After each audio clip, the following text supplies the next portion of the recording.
is the sort of the little nook before the main cistern with the rats. Everybody loves the rats. I know when we were making the game, once the rats got in, everybody was like, "That's my favorite animal in the game." They just look so cute when they run around and then they bite you. Yeah, so we had to put rats back in. Everybody dug them.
This was the big sort of cistern underneath the grease level, where all the sewage from everything ran down into.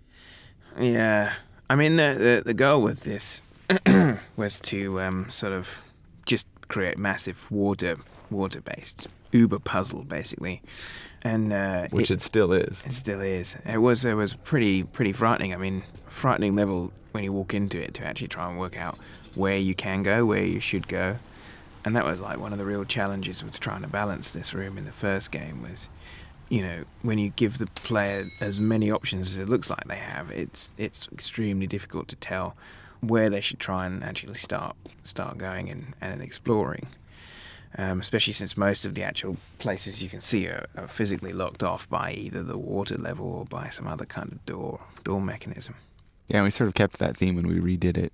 I mean, it's still sort of large sections of the room are visible, but gated by water levels or gates or whatnot.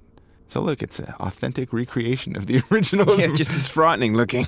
It is just as frightening looking and overwhelming to the player. So, and then, all of our goal basically with the side rooms in the original game was just to sort of actually just to make life much more hellish for the player. I think that seemed to be our goal anyway, whereby, you know, you had to change the water level of the entire area more than once.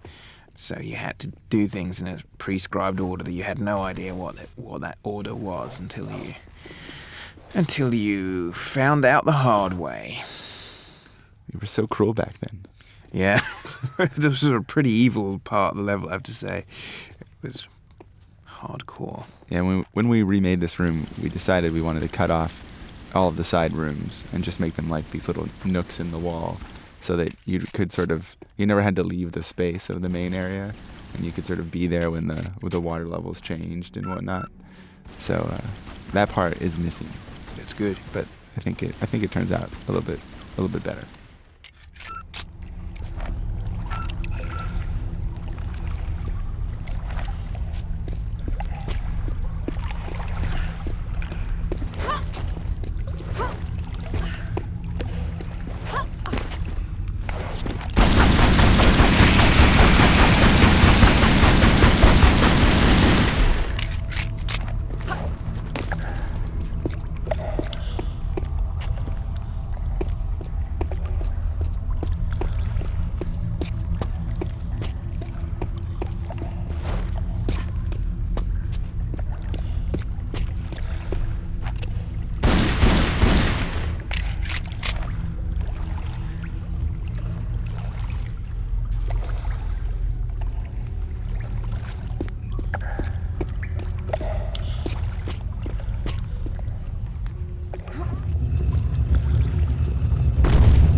And then, of course, you and your having to do everything twice as extreme changed it from one centaur crashing out of a statue into two.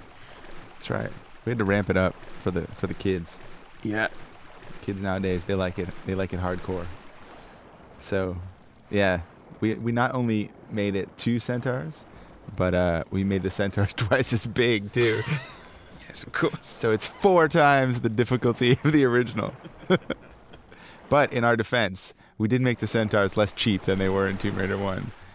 I remember playing this, and it was like they just had machine gun fireballs coming out of their arms.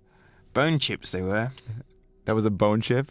Yeah. The whole kind of concept with the is that the beasts, the evil beasts, they were all sort of firing off bits of themselves, little sacks of fiery doom and little bone chips at you. That's a red fireball, dude. That's not a bone chip. No, it's not a fireball, right? Like the original one, it looks like a sort of fleshy sack that comes flying towards you, and then when it bursts, it ignites. Oh, is that how the igniting happened? Well, in my head, that's how it worked. All right, there you go. Now we know.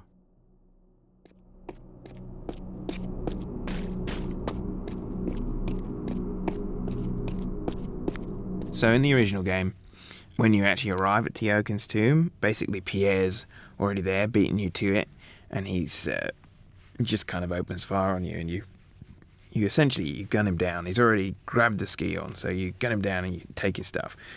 And we decided that was not so good for a couple of reasons. One was that we wanted to add more significance to sort of like her first kill, and then we also wanted to we didn't like the idea that Pierre sort of beat her to it. He's always kind of one step ahead in the original, so it was better that Lara actually, kind of sort of wins, but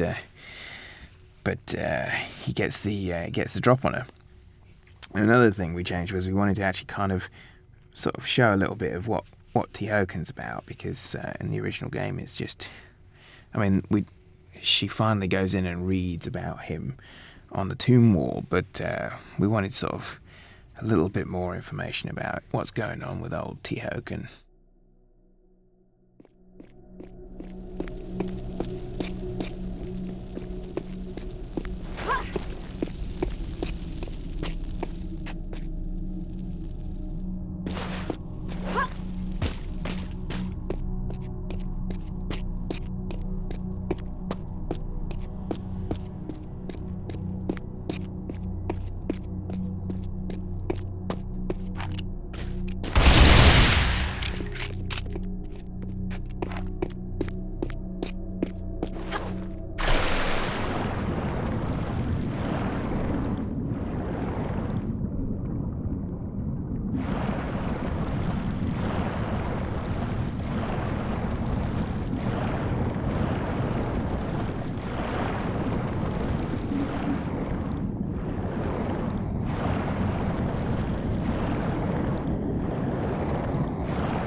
Here lies the god king Tihocan, one of the Triumvirate, keepers of the 3 pieces of the Scion, leader of the Chosen after the great betrayal caused Atlantis to be lost beneath the waves.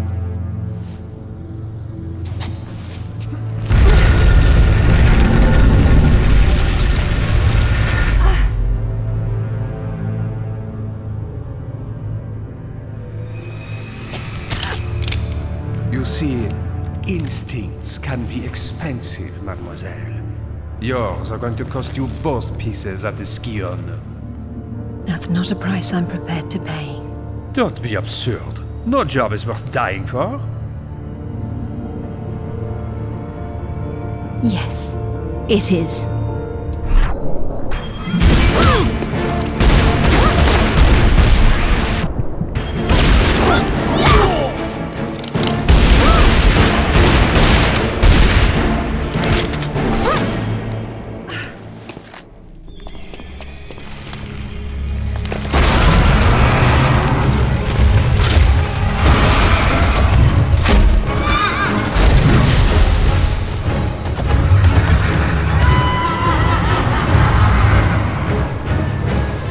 Second thought, you have it.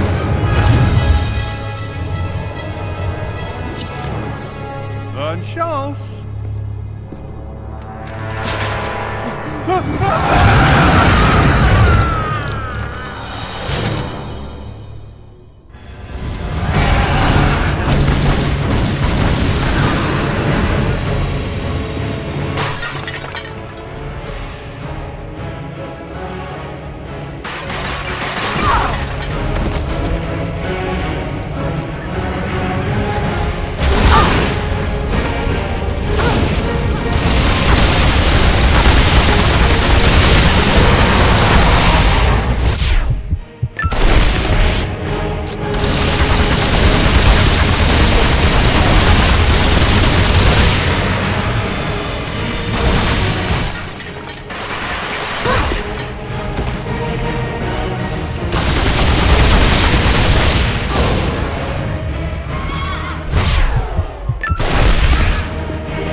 the power of the Scion.